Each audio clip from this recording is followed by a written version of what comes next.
Allahumma salli wa sallim wa barik alaihi wa ala alihi ya imam ar-ruhi ya salami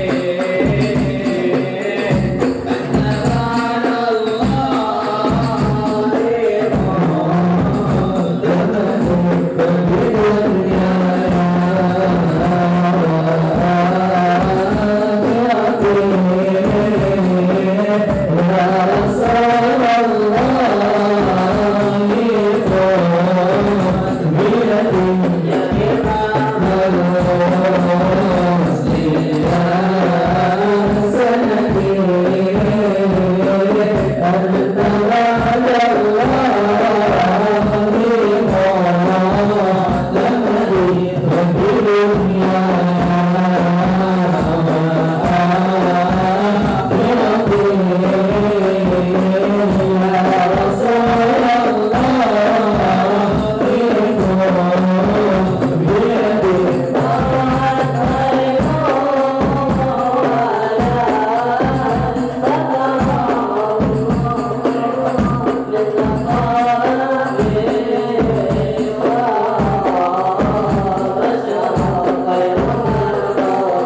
Bismillahirrahmanirrahim.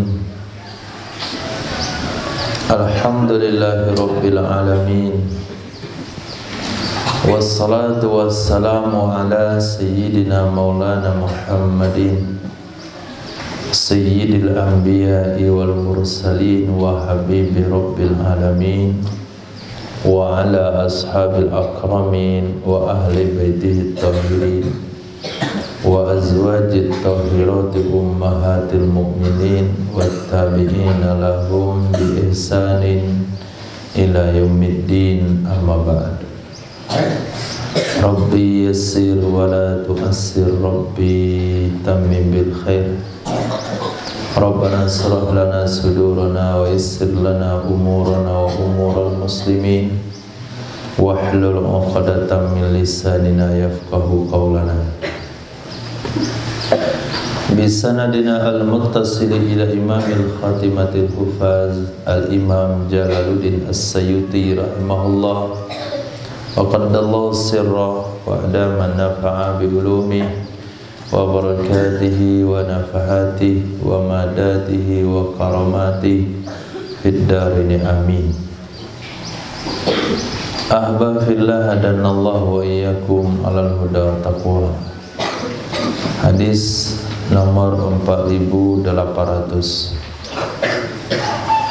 terdapat dalam Syarah Kabir Imam Tabrani, diriwayatkan daripada Sayyidina Watsilah bin Asqa radhiyallahu ta'ala anhu, hadis hasan. Nabi sallallahu alaihi wasallam bersabda, as-sihaq, lesbian, bainan nisa'i, antara para wanita, zina, itu dihukum zina bainahunna, sesama mereka. As-sihaq, lesbian, bainan nisa'i, antara para wanita, zinan, itu adalah zina bainahunna, sesama mereka.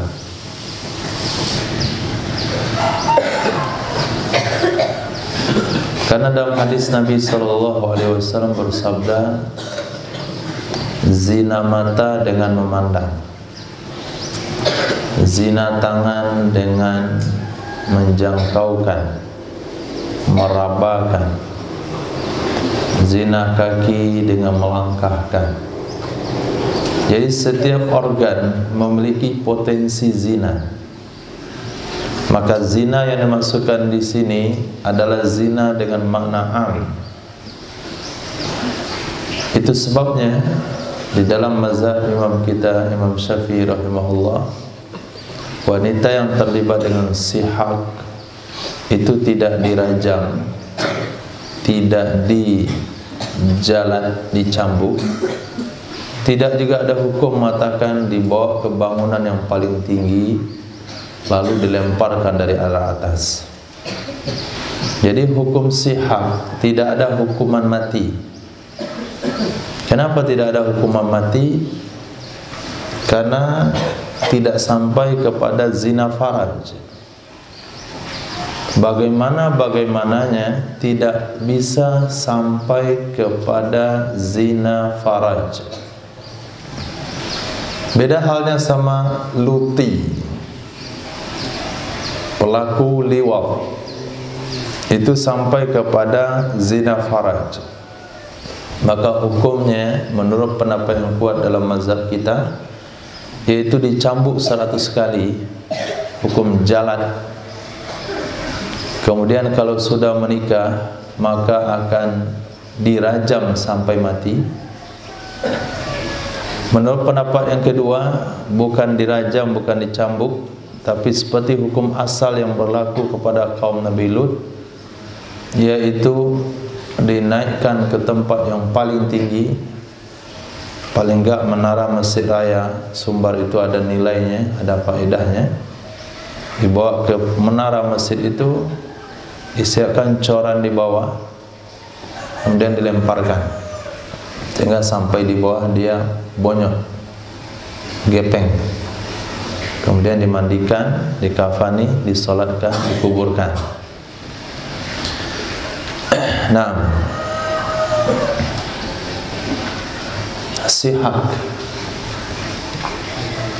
sihak ini berlaku hanya kepada dosa yang dilakukan oleh umat Nabi Muhammad SAW. Sementara liwat, kalau dikatakan pembahasan kita tadi malam awal, pertama sekali yang terlibat dengan dosa itu adalah kaum Nabi Lut alaihi salam. Umat sebelumnya enggak pernah kepikiran sama sekali.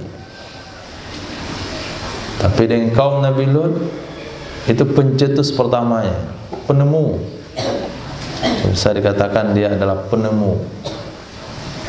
Nah, pembaharu. Kadang-kadang mereka bilang pembaharu, sebetulnya perusak. Nah,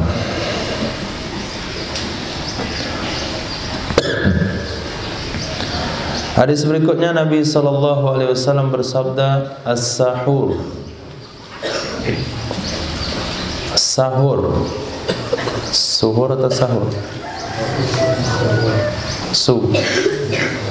As-suhur akluhu barakah. Makannya sahur, suhur sahur sama. Makannya sahur itu ada berkah. Barakatun, ada keberkahan.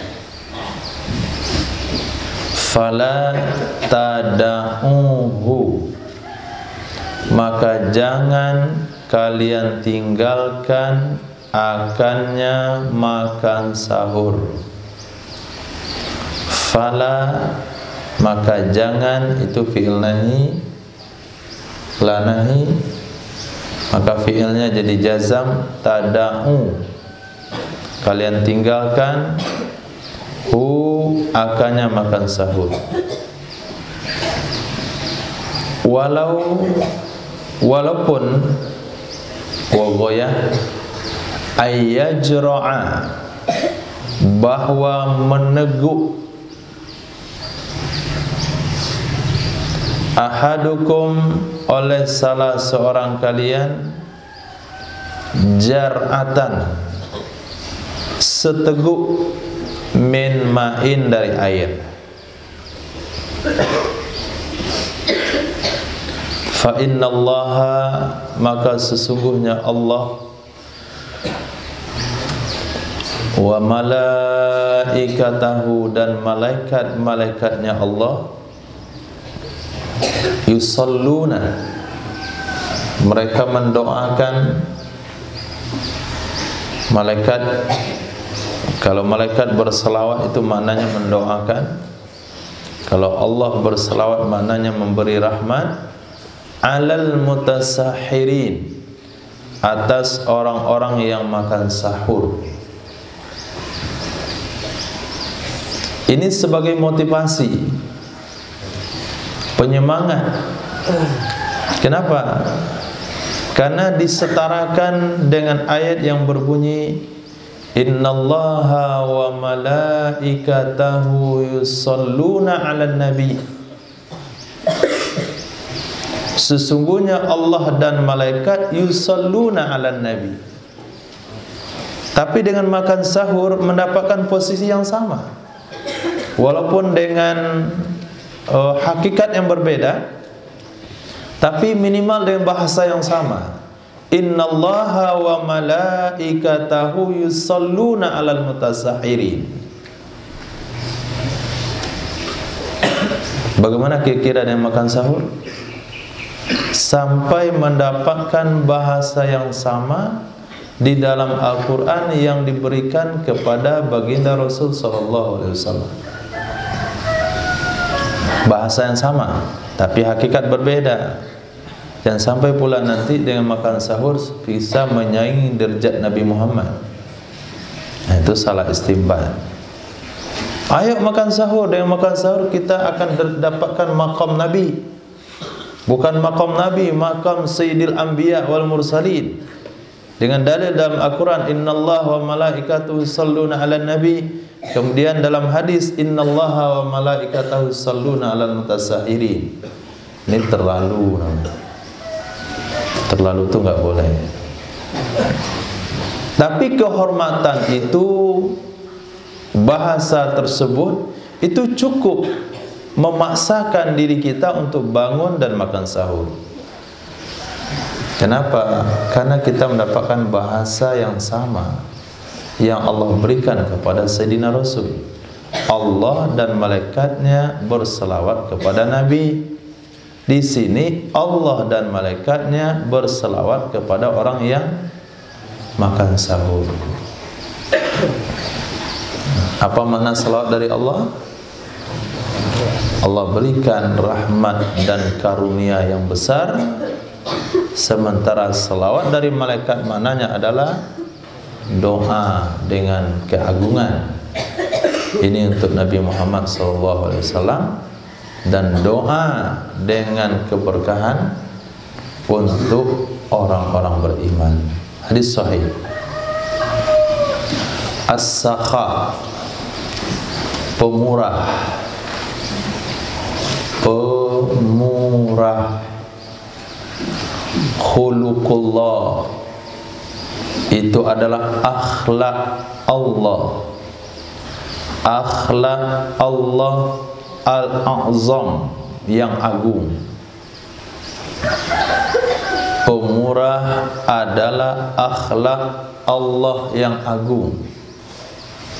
Kalau khalqi maknanya penciptaan.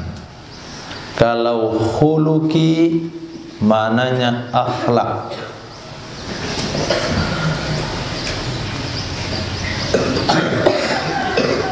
Maka dicermin, ketika bercermin diajarkan doa, Allahumma kama hasanta khalqi fahassin khuluqi. Jadi khalaq sama khuluq. Khalaq ciptaan, khuluq akhlak. Jadi pemurah itu adalah akhlak Allah yang agung. Maka orang-orang yang memiliki sifat pemurah, berarti dia itulah hakikat daripada khalifatullah. Kami menjadikan manusia menjadi khalifah di muka bumi. Apa maksud khalifah? Membawa sifat-sifat Allah. Sifat Allah yang paling besar itu adalah pemurah. Pemurah bukan dalam makna memberikan harta, tapi pemurah dengan makna am. Pemurah dengan senyumannya. Jangan jadi salafi wahabi yang enggak mau senyum. Pemurah dengan salam. Pemurah menjawab salam. Pemurah dengan ucapan amin. Pemurah dengan pendapat. Pemurah dengan nasihat. Pemurah dengan ilmu. Dan pemurah dengan harta benda. Nah,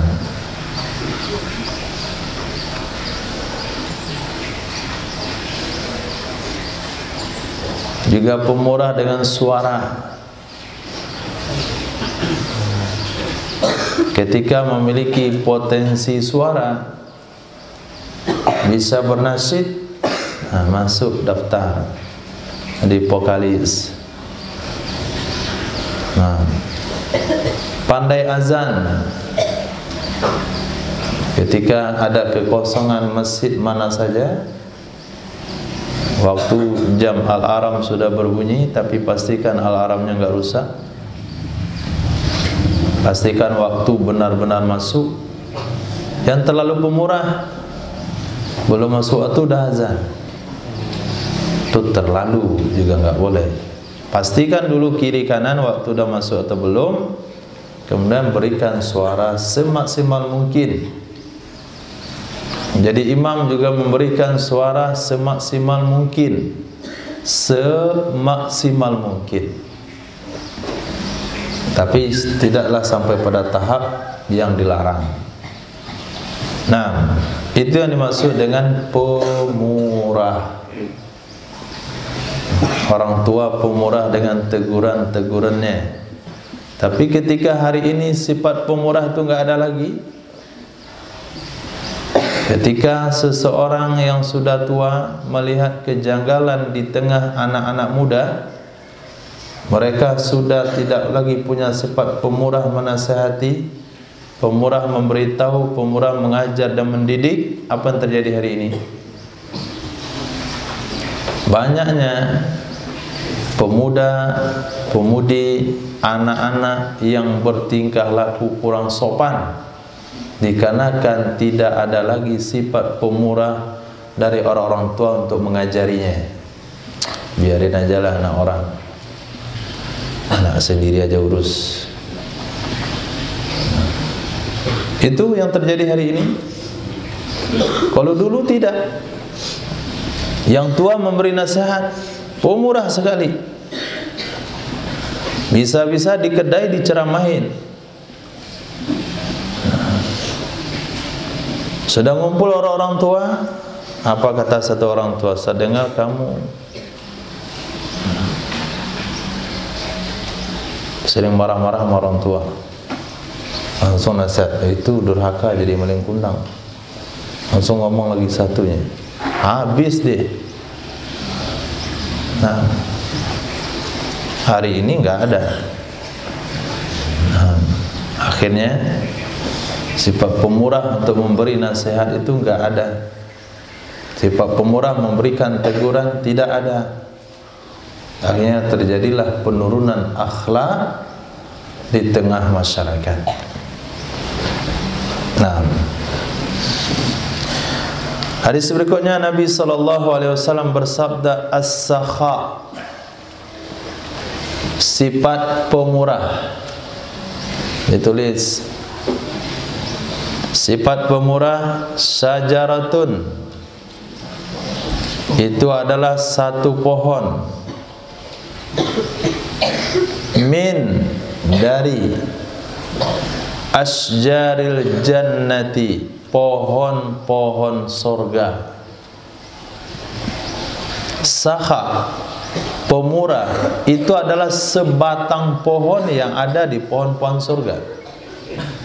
Bukan makna sebatang, satu batang doang, tapi salah satu dari jenis pohon-pohon surga.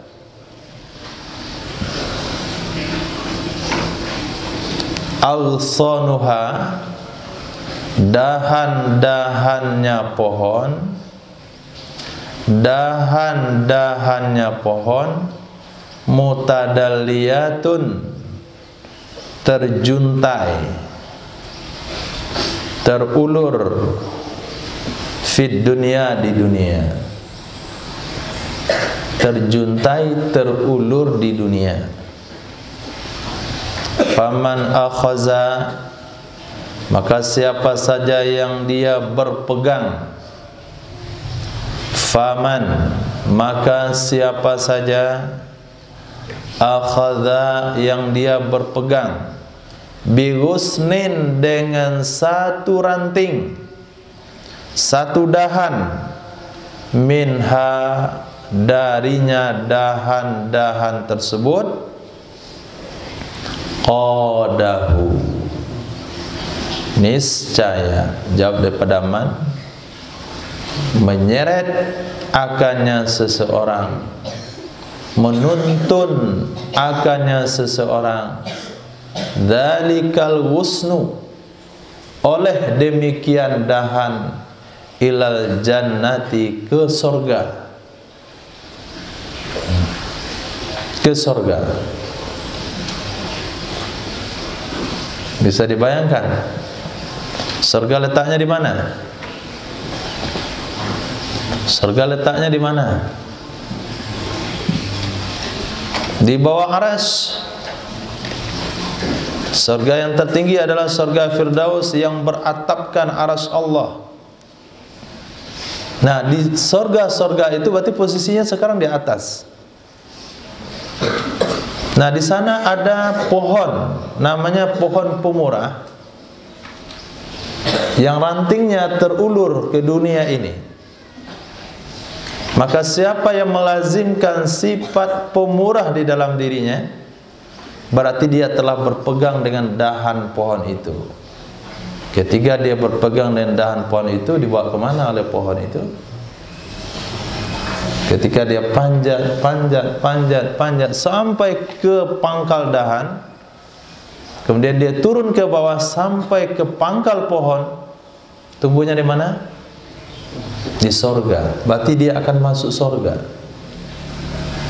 Sifat pemurah akan mengantarkan seseorang ke dalam sorga. Sedangkan bukhul, kikir, kedekut, sampili, kariang. Nah, sajaratun itu satu batang pohon min asjarin nar, dari pohon-pohon neraka. Min dari asjari, pohon-pohonan, an-nari, neraka. Aghsanuha, dahan-dahannya pohon, mutadalliyat, terjuntai, fit dunia, ke dunia ini, fit dunia, ke dunia. Faman akhaza, maka siapa saja yang berpegang, siapa saja yang berpegang bihusnin, dengan satu dahan, dengan satu ranting, minha, darinya dahan-dahan pohon, qadahu, maka menyeret akannya orang tersebut, dzalikal husnu, oleh demikian dahan, ke neraka. Maka belajar dengan sifat pemurah, diawali dengan menjalankan tugas khidmat yang sudah dibentuk. Ini melatih diri pemurah dengan tenaga. Pemurah dengan tenaga.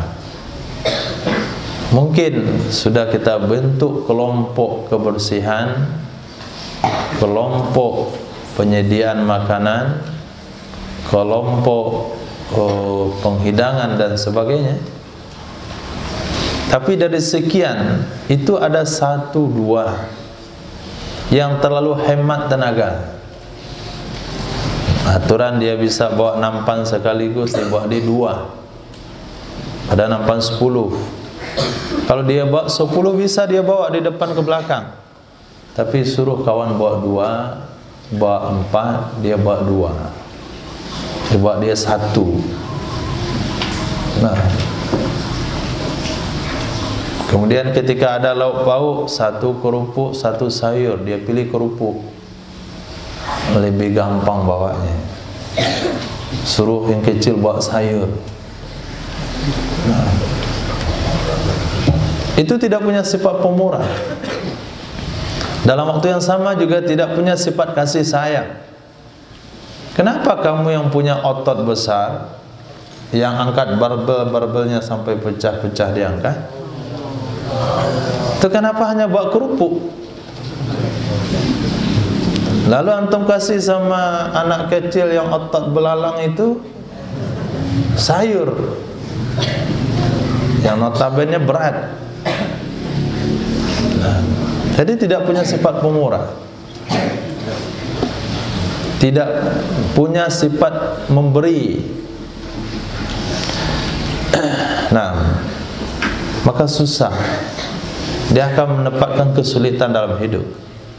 Karena orang-orang yang pemurah lah yang mendapatkan kemudahan-kemudahan. Kanallahu fi auni abdi ma kanal abdu fi auni akhi. Allah senantiasa memberikan bantuan kepada hambanya selama hamba membantu saudaranya. Terdaftar dalam piket, cuma sekali sebulan ikut serta. Yang satu mencret, hari kedua dia kebelet, hari ketiga dia demam, hari keempat dia pusing, hari kelima mau kubro, hari keenam mau kamar. Nggak ada ikut sama sekali, nggak ikut. Padahal dia menggunakan kamar mandi terima bersih, padahal dia masuk WC terima bersih, WC bersih. Kemudian dia makan, terima makanan yang terhidang. Tapi menghidangkan nggak pernah, masak nggak pernah, bersih kamar mandi juga tidak, kebersihan ini juga, sholat di sejadah tahu bersih tapi nggak pernah membersihkan. Itu contoh tidak punya sifat pemurah. Kecuali yang baru yang usah tersinggung. Nah, sampai 6 bulan saja. Tasa pas 6 bulan dapat tugas. 6 bulan ini antum sedang perbaikan hati dan perasaan.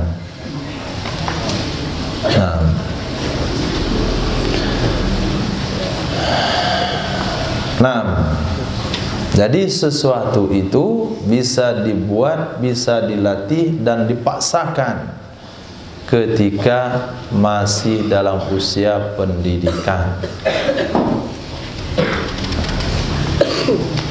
Hadis berikutnya Nabi SAW bersabda masih dengan sifat pemurah, as-sakhi. Kalau as-sakhi itu dari isim fa'il, orang yang pemurah. Nah, pelakunya as-sakhi menggunakan wazan fa'il. Nah, maknanya sangat. Orang yang sangat pemurah. Qaribun juga menggunakan wazan mubalaghah, sangat dekat dari Allah Subhanahu wa taala. As-sakhi orang yang sangat pemurah, qaribum minallah, sangat dekat dari Allah. Maksud dari Allah sangat dekat kepada Allah.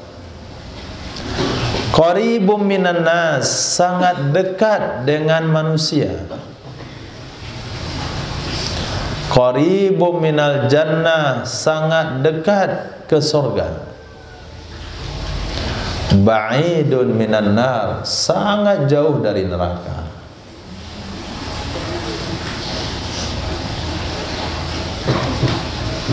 Kepada Allah dia dekat. Kenapa dia dekat? Karena dia adalah khalifatullah, pewaris sifat Allah. Seperti hadis sebelumnya, as-sakha khuluqullahil azam.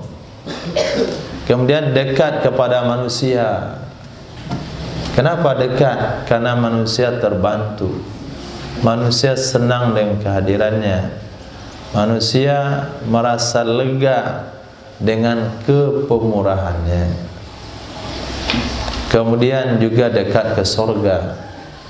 Kenapa dekat dengan surga? Karena dia dihujani dengan doa-doa kebaikan. Barakallahu fikum, jazakumullah khairal jaza. Semoga Allah balasi dengan pahala yang berlipat ganda. Macam-macam doa yang diberikan. Dan dia jauh dari neraka. Sementara bakhil, orang yang kikir, ba'idun minallah, orang itu jauh dari Allah. Ba'idun minallah, jauh dari Allah. Ba'idun minan nas, juga jauh dari manusia. Manusia nggak ada yang dekat dengan dia. Apa kata orang-orang? Tuh apa kita dekat sama dia? Enggak ngalir juga, enggak ada gunanya juga. Biasanya ketika seseorang memiliki teman, katanya nggak bisa, dia minjam juga nggak bisa, pinjamlah mobilnya 2 hari, sorry ya, nggak bisa mobil saya pinjam, nggak percaya ya. Tak jatuh mana, bisa kamu ganti? Ya nggak bisa lah diganti. Tapi siapa yang memastikan itu jatuh? Pinjam gerobak, sorry, beli sendiri. Gerobak saya ini nggak bisa bawa batu, ini bawa kapuk dengan makapas saja. Pinjam palu, oh jangan, terbengkok dia. Nah, itu bakhil, sehingga orang-orang nggak mau mendekat. Kemudian juga jauh daripada surga. Nggak ada makhluk yang mendoakannya. Nggak ada makhluk yang mendoakannya. Bahkan ketika makan pun, kucing sudah berharap dengan tulangnya, dan tulang-tulangnya dia makan. Sehingga kucing pun nggak mendoakan dia. Kenapa? Asli tulang lagi yang sisa, nggak bisa digigit, itu yang sisa. Kata kucing, kok ini saya juga nggak bisa makan.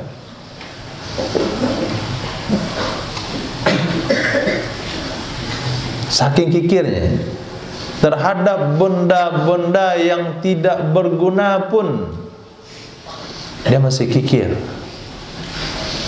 Nah, terhadap benda-benda yang tak berguna pun dia masih kikir. Ketika pemulung datang mendekati tong sampahnya, dia marahi. Apa yang kamu cari di situ? Botol, jangan ambil botol saya. Itu kan sampah saya itu. Kalau sampah kamu kenapa dibuang? Kumpulkan, dijual. Kalau sudah dibuang, berarti sudah berhak untuk diambil. Nah, kikir. Dilarang parkir di sini. Ya, kalau di depan gerbang wajar, karena menghalang keluar masuknya mobil. Ini bukan di depan gerbang, di depan rumah dia. Sehingga antara tetangga dan tetangga dia bilang jangan pakai situ, orang agak lain dikit. Nah, itu kikir, orang agak lain dikit. Dia marah aja kalau ada parkir depan rumah dia. Parkir depan rumah dia juga marah. Betul-betul sampili. Nah, tapi kalau parkir depan gerbang tentu orang marah, karena akan menghalang keluar masuk mobil. Ini enggak di depan gerbang, depan rumah dia, di jalan raya, di depan rumah dia. Cuma dia nggak mau kalau ada mobil parkir depan rumah dia. Naam, itu yang dimasukkan kikir, jauh dari manusia, jauh dari sorga, qaribum minan nar, dekat ke neraka. Wala jahilun sakhi, sungguh orang jahil yang pemurah. Sungguh orang jahil yang pemurah, ahabbu ilallah, lebih dicintai Allah, min abidin bakhil, daripada ahli ibadah tapi kikir. Nah, orang jahil ibadahnya pas-pasan, tapi sifat pemurahnya tinggi. Kalau salat dia yang wajib-wajib aja, jarang dia zikir-zikir, jarang dia salat-salat sunat. Tapi ketika ada aktivitas kerja kemasyarakatan yang sifatnya untuk bersama, dia selalu hadir. Hari Ahad kita jadwalkan gotong royong pembangunan masjid, dia datang. Pembangunan musola, dia datang. Besok menyambut hari Lebaran kita bersih-bersih jalan, dia datang. Yang satu lagi, Masya Allah, pergi setengah jam sebelum waktu masuk. Dia sudah sholat sunat, dia sudah i'tikaf, dia sudah mengaji. Kemudian 15 menit selesai sholat wajib baru dia pulang ke rumah. Dia ta'lim masjid dulu, dia musyawarah dulu, dia zikir dulu. Antara maghrib dan isya haram dia pulang. I'tikaf di masjid. Ini waktu untuk masjid, ini waktu untuk Allah. Tapi pas kerja bakti bersama enggak nampak batang hidungnya. Pas bersih-bersih masjid enggak nampak batang hidungnya. Pas ada kerja-kerja bakti dia enggak hadir di situ. Itu lebih Allah suka daripada, Allah lebih suka kepada orang pertama memiliki ibadah biasa-biasa saja tapi punya sifat sosial yang tinggi, daripada orang memiliki ibadah yang tinggi tapi tidak punya sifat sosial. Allah lebih suka yang pertama lagi. Bahkan dalam hadis yang lain, bukan abid tapi alim, orang jahil yang memiliki sifat pemurah, Allah lebih suka daripada seorang alim tapi memiliki sifat bakhil. Maka perlu belajar pemurah. Belajar pemurah. Lebih tenaga kita berikan kepada kawan, gak akan rugi. Antum akan mendapatkan keberkahan-keberkahan. Lebih tenaga. Seharusnya bukan kita yang mengerjakan, tapi kita kerjakan karena kawan terlambat, karena dia sakit, karena dia tidak hadir. Sejak kelas itu dia mulai jadi pelajar sampai dia tutup belajar, dia aja yang menyediakan meja guru. Misal satu-satu, itu satu. Dia saja menyediakan. Yang lain nggak ada. Itu sakhi namanya. Nah, memiliki sifat yang pemurah, lebih pada yang lain. Maka Allah juga akan memberikan porsi yang lebih untuknya.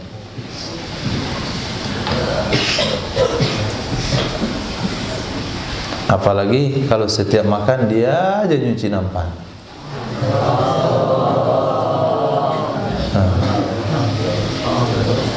Tolong ya, giliran saya sih sebetulnya. Tolong ya. Dah tahu dia giliran dia, minta tolong sama orang tuh dia ya saja.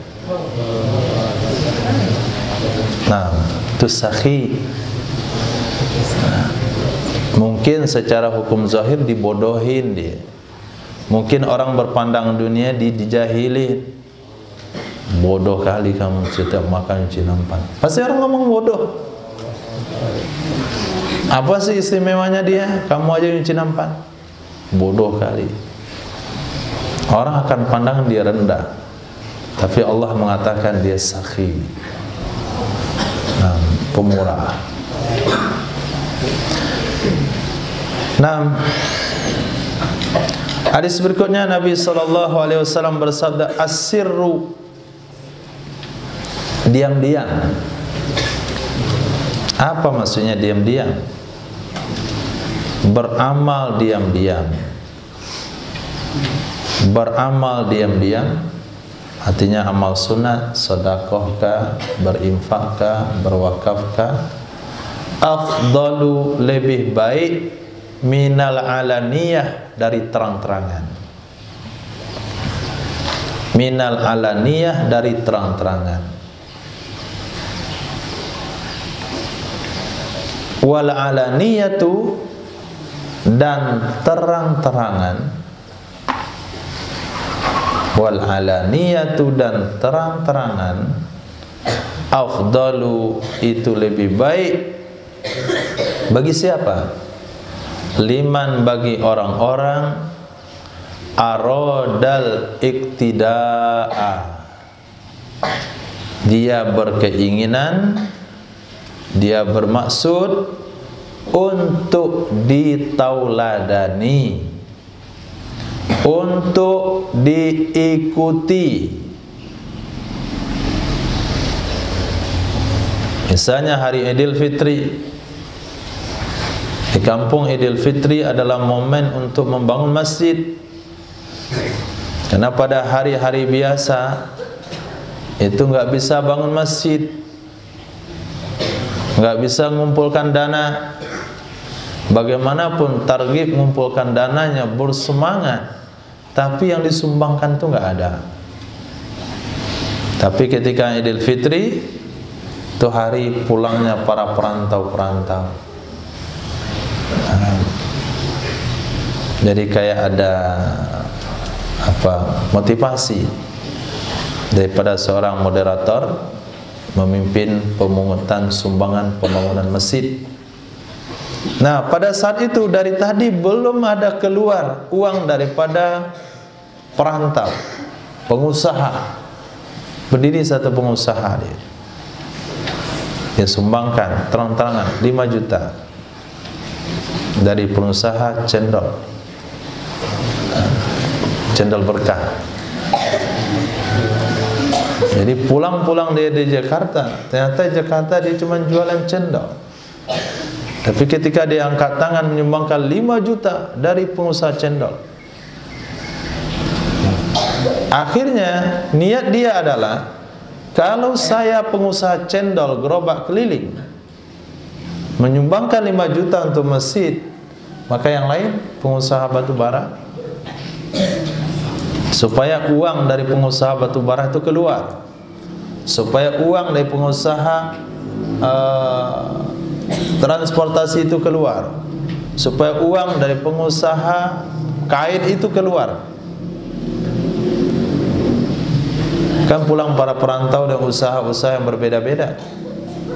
Nah, dia menyebutkan sumbangannya terang-terangan supaya memancing memberikan pancingan dan motivasi bagi yang lain.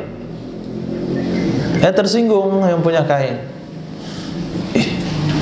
Pedagang cendol nyumbang 5 juta.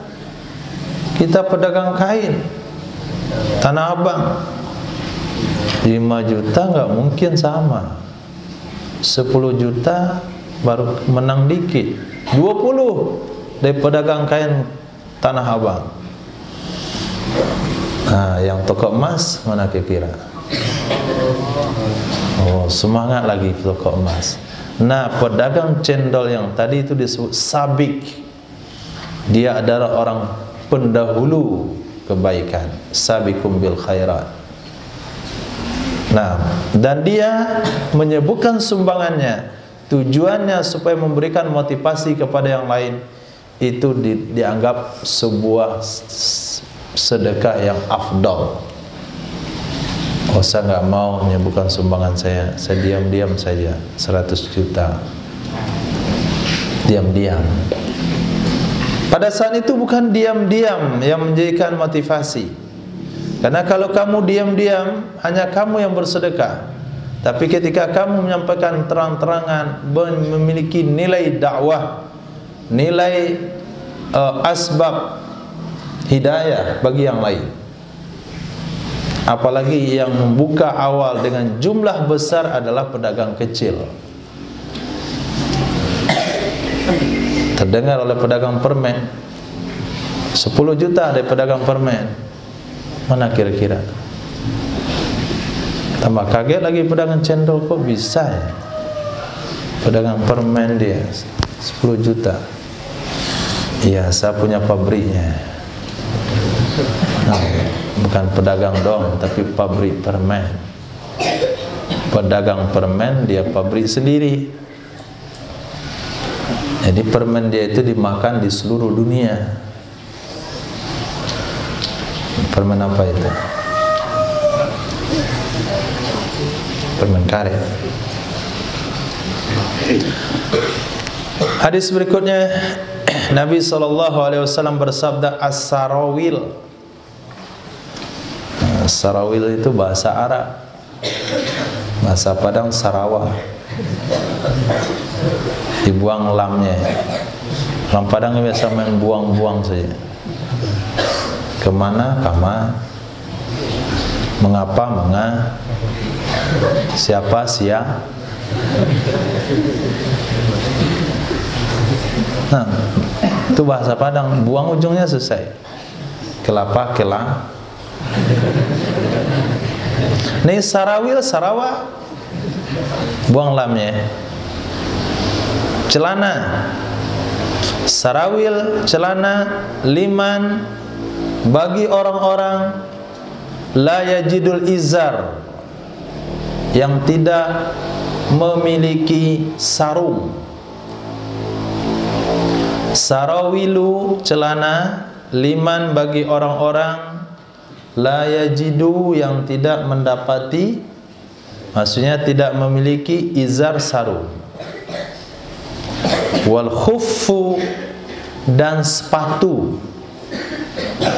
Sepatu, liman, bagi orang-orang la yajidu, yang tidak mendapati na'lain, dua sendal.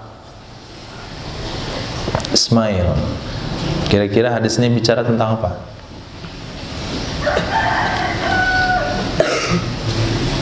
Tentang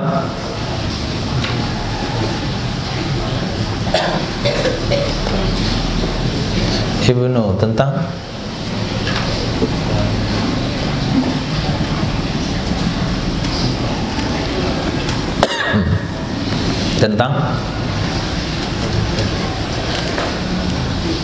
ihram.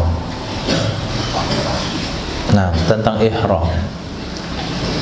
Bagi laki-laki tidak boleh memakai pakaian berjahit ketika dia niat ihram haji dan umroh. Nah, ketika seorang ihram, bahasa Arabnya muhrim. Orang ihram itu muhrim, orang yang haram dinikahi, mahram.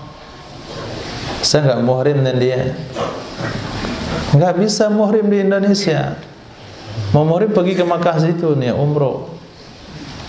Ya emang kita nggak muhrim. Bahasa kita kan muhrim. Sebetulnya itu salah bahasa. Muhrim orang ihram, orang yang nggak boleh kita nikahi, keluarga dekat kita, itu namanya mahram. Itu mahram saya, bukan muhrim saya. Kenapa dua-duaan? Kami muhrim kok. Justru muhrim itu nggak boleh dua-dua. Nah, bukan muhrim, mahram. Maka orang ihram yang laki-laki hanya memakai 2 lembar kain. Satu disebut dengan rida, 2 lembar kain putih.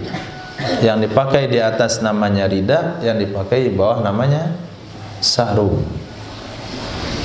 Nyampai di Makkah, kain ihramnya tinggal di Indonesia.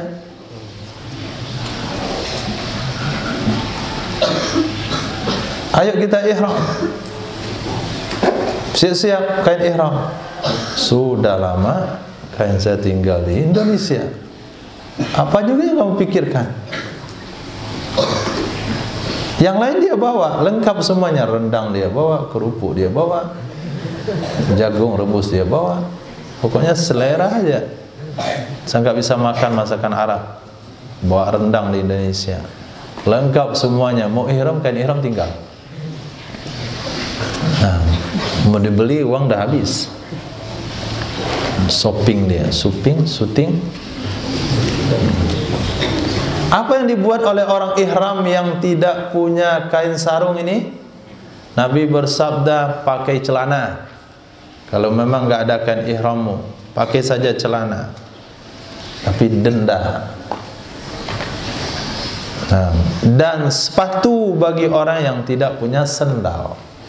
Memakai sepatu ketika ihram hukumnya haram. Karena sepatu itu dijahit dan meliputi kaki. Maka mesti pakai sendal.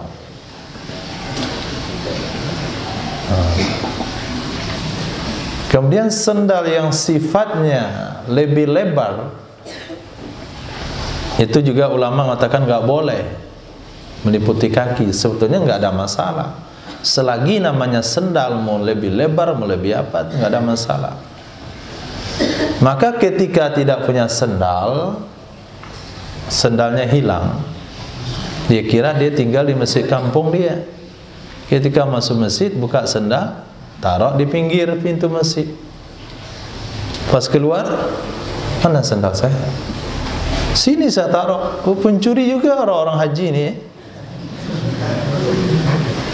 Kan orang haji pencuri, kamu tu yang agak bodoh-bodoh dikit. Bisa saja masuk di pintu ini, keluar di pintu yang lain. Pintu ini saya masuk. Nomor berapa Pak? Itu yang saya nggak tahu nomornya. Bukan mirip di sini. Ya semua pintunya mirip. Bukan sendalnya hilang, dicuri orang, tapi dia masuk di pintu berbeda, keluar pintu yang lain. Akhirnya nggak punya sendal. Beli sendal nggak ada uang. Ya ada sepatu. Kata Nabi, pakai sepatumu tapi kerat, potong bagian tumitnya. Nah, potong bagian tumitnya, ambil cutter potong. Jadilah dia sepatu Habib. Apalagi kalau putih lagi warnanya. Potong lagi bagian depannya. Gampang. Jadi kalau antum hilang sendal, ambil sepatu. Kerat bagian tumit, kerat bagian ujung, selesai. Dan itu tidak kena denda dalam ihram, karena dia sudah masuk pada hukum sendal. Itu mana hadis celana boleh dipakai bagi orang yang kehilangan sarung, dan sepatu boleh dipakai bagi orang yang tidak punya sendal. Nah, hadis berikutnya Nabi SAW bersabda, as-sura'ah, bergegas, terburu-buru, fil masyi, di dalam berjalan, tudhibu, itu bisa menghilangkan baha al-mu'min, wibawa orang beriman. Terburu-buru dalam berjalan itu menghilangkan wibawa orang beriman. Baha mukmin ini mesti dijaga. Orang yang hilang bahanya tidak boleh jadi qadhi. Orang yang hilang bahanya tidak boleh jadi saksi. Orang yang hilang bahanya tidak boleh jadi wali. Nah, muru'ah bahasa fikihnya.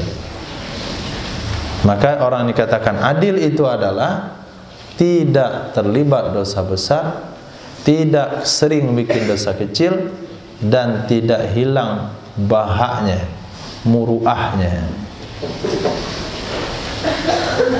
Makan berjalan itu menghilangkan bahak.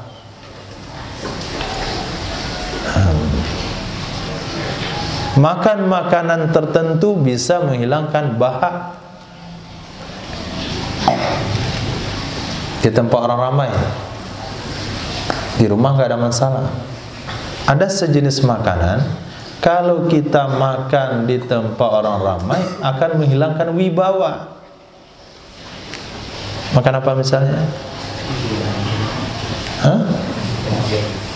Kerupuk kuah. Mampir di kedai anak SD lagi, beli kerupuk kuah, pakai sorban, pakai gamis, tukang kerupuk kuah. Satu kena ke baju, kumis sudah berkuah juga, jenggot nempel lagi. Nah, itu hilangkan bahak. Tapi coba dengan cara yang sederhana, yang simple. Pecahkan kerupuknya, kasih kuah dan sendok. Itu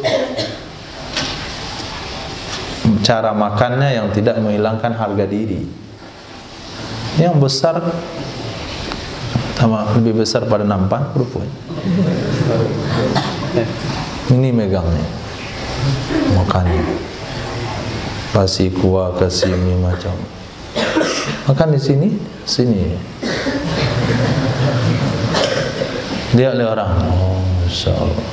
Tas khutbah dia. Kata anak-anak, kebayang-bayang masih kuah sate di bibir bapak itu. Itu bahak. Sehingga seorang alim memakai sorbannya orang pasar menghilangkan wibawanya. ahli pasar memakai sorban orang alim, hilang wibawanya dan tidak adil. Maka ulama mengatakan dalam kitab fikih, kalau ada seorang ulama sorbannya basah, sehingga kalau dia tidak pakai sorban keluar merasa hilang wibawanya, maka dia uzur untuk tidak sholat jamaah. Sampai tahap itu. Orang lihat dia pakai sorban. Kalau dia dilihat nggak pakai sorban tuh aneh. Aneh, nggak pakai sorban. Kenapa? Karena hari-hari dengan sorban. Suatu kali sorbannya basah, sehingga kalau dia keluar pergi sholat jamaah, lengkap yang lain, sorban nggak ada. Tapi ketika dia sampai pada satu tahap, kalau tidak pakai sorban hilang wibawanya, maka pada saat itu ulama berfatwa uzur bagi dia sholat Jumat sekalipun. Nanti bagaimana pentingnya bahak itu? Nah, penting. Maka santri hilang wibawanya kalau sampai makan berjalan.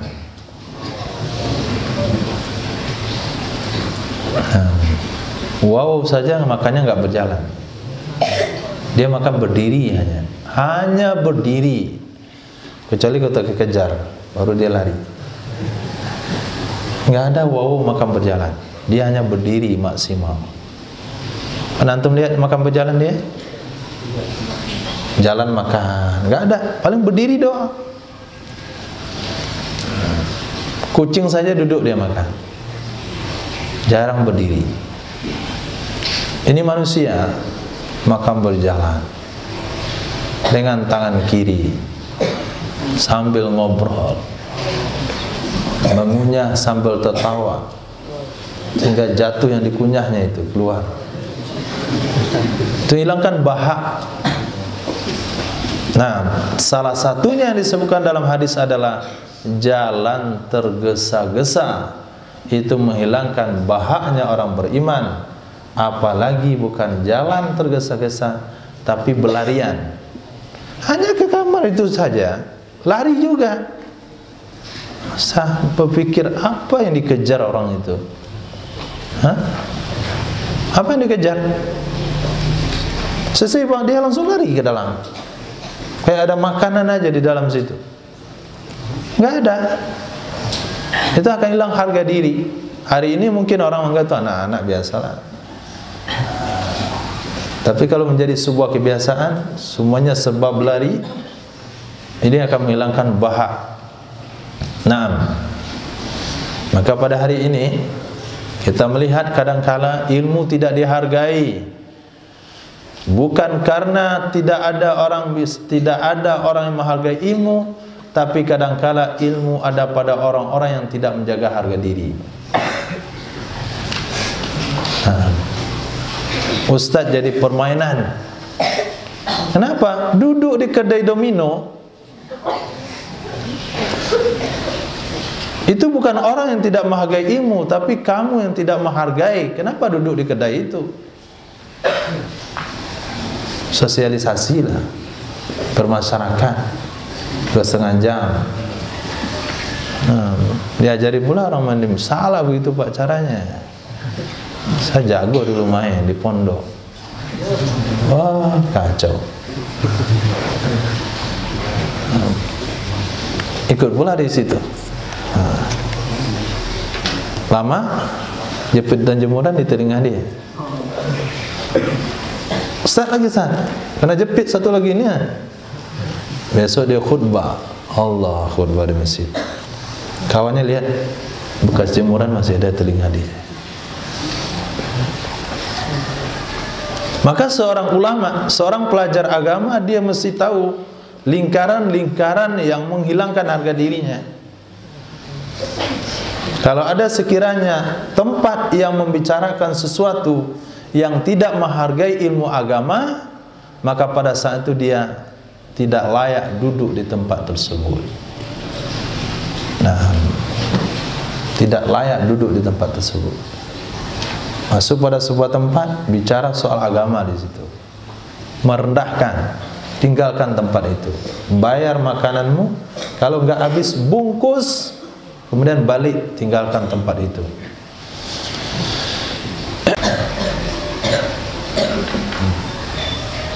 Abdul Rahman, paham maksudnya? Jangan ngangguk-ngangguk dong.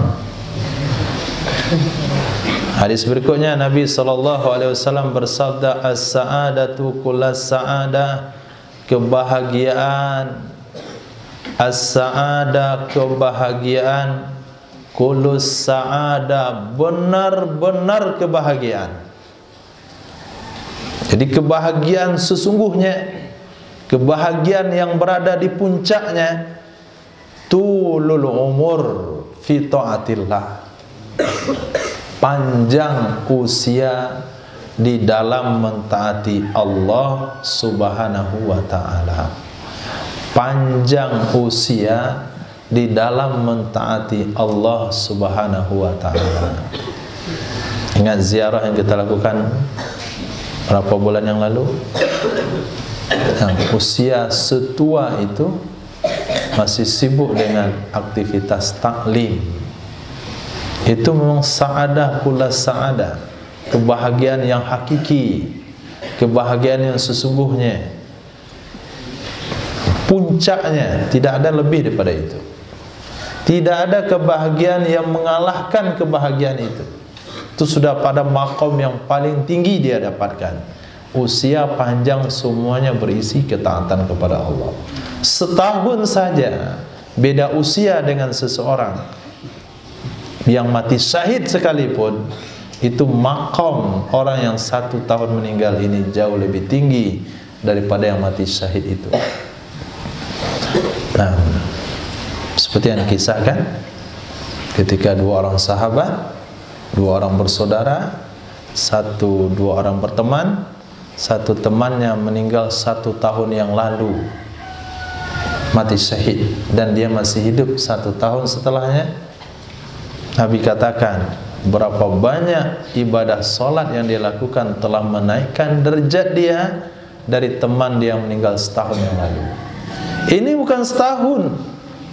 Orang meninggal usia 60, dia meninggal usia 120. Tapi dalam usia 100 tahun masih bisa baca Quran. Dalam usia 120 tahun masih dengan khutbah, gigi masih lengkap. Karena kalau nggak lengkap gigi nggak bisa lagi khutbah. Allah Subhanahu wa ta'ala, nggak jelas. Nah, usia 120 tahun masih dengan taklim, masih mengajarkan Zaidun Amran, daraba Zaidun Amran, daraba fi'il madi. InsyaAllah usia 120 tahun masih membahas daraba Zaidun Amran. Memang betul-betul berkah. Nah, itu yang kita harapkan.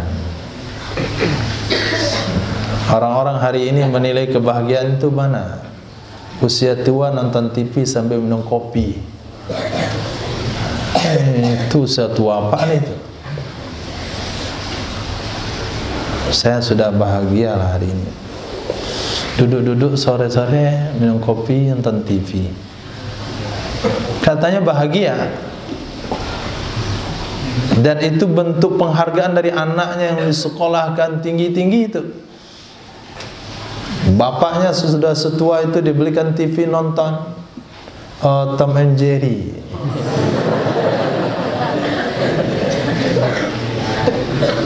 Jadi bapaknya buat dia kayak anak-anak, udah mau mati itu masih sediakan TV. Itu bahagia katanya. Itu standar bahagia orang hari ini, yaitu usia tua. Maka mereka buru-buru mau jadi PNS. Apa gunanya? Usia 50 tahun pensiunan, dapat uang setiap bulan, bisa minum kopi sore-sore. Kebahagiaan level apa itu? Nggak standar doang, nggak standar. Orang tua minum kopi, sakit gula mati dia cepat. Tapi kebahagiaan yang sesungguhnya dalam usia tua masih khutbah, masih mengisi pengajian, masih baca kitab. Nah itu yang bahagia. As-sa'adah kulus sa'adah tulul umur fi ta'atillah, usia panjang dalam mentaati Allah Subhanahu wa taala. Dia para masyayikh. Nah, yang diceritakan tentang apa? Bayi Wahab. Saking tuanya sampai bayan tidur dulu 5 menit. Lalu sambung lagi. Sambung lagi. Begitu. Nah, si tua ngajar. Letih, dada tua. Sambung lagi. Nah, santri sambil itu muzakarah dulu. Setengah jam tertidur ya. Baru sambung lagi. Nah, itu namanya sa'adah. Itu kebahagiaan, bukan banyak uang dalam usia tua. Banyak uang dalam usia tua, apa yang mau dibeli? Beli durian, pemusim durian nggak boleh, mencret. Nah, beli lemang nggak bisa digigit, beli keripik apalagi. Apa yang bisa dibeli dalam usia tua? Hah? Coca-Cola, teh susu aja nggak boleh. Jadi bukan itu kebahagiaan. Nah. Terakhir, as-sa'id, orang yang bahagia itu man sa'ida fi batni ummih, orang yang bahagia di dalam perut maknya. Man sa'ida, orang yang bahagia fi batni ummih, dalam perut ibunya. Wasyaqi, dan orang yang celaka itu man syaqiya fi batni ummi, orang yang celaka di dalam perut ibunya. Apa maksudnya bahagia di dalam perut ibu, celaka dalam perut ibu? Apakah yang celaka dalam perut ibu itu gagal dia lahir? Ataukah yang bahagia dalam perut ibu itu ketika lahir beratnya 8 kilo misalnya? Bahagia sekali dalam perut emaknya, dia gemuk, dia keluar 8 kilo. Jadi makna saqi dan sa'id itu adalah ketika usia kandungan 4 bulan, 3 kali 40 hari, Allah utus malaikat untuk mencatat 4 takdir yang tidak boleh dirubah. Pertama tentang usia, yang kedua tentang rezekinya, yang ketiga tentang bahagia, yang keempat tentang dia celaka. Orang yang sudah ditulis celaka di perut ibunya tidak akan pernah bahagia. Bagaimanapun diusahakan untuk mendapatkan hidayah, dia tidak akan dapat hidayah. Tapi orang yang ditulis bahagia di perut ibunya, bagaimanapun sesatnya dia pada hari ini, dia akan mendapatkan hidayah di akhir hayatnya. Nah, bukan berarti pasrah dengan takdir, tapi kita berusaha semaksimal mungkin. Karena Nabi bersabda, kullun muyassarun lima khuliqalah, setiap seseorang akan diberikan kemudahan untuk apa dia diciptakan. Kalau diciptakan di dalam rahim untuk bahagia, dia akan mudah melakukan perkara-perkara kebaikan. Tapi apabila dia diciptakan celaka, maka dia akan mudah melakukan perkara-perkara dosa. Berat dia untuk masuk masjid, tapi kalau diskotik itu gampang urusannya. Malu dia beli Quran, malu dia beli Iqra, nggak tahu jual di mana. Tapi kalau sabu dia tahu di mana untuk mendapatkannya. Itu berarti celaka, mudah untuk berbuat jahat. Tapi orang-orang yang mendapatkan kebahagiaan gagal terus untuk melakukan kejahatan. Nggak tahu jalan-jalan kejahatan itu di mana. Khair insyaallah. Semoga Allah kumpulkan, Allah jadikan kita orang-orang yang sa'idun di dunia wal akhirah, panjang usia di dalam ketaatan kepada Allah Subhanahu wa taala. Subhanallah wa bihamdihi, subhanaka wa bihamdika, asyhadu an la ilaha illa anta, astaghfiruka wa atubu ilaik. Subhanaka rabbil izzati amma yasifun. Wassalamun ala mursalin, alhamdulillahi rabbil alamin.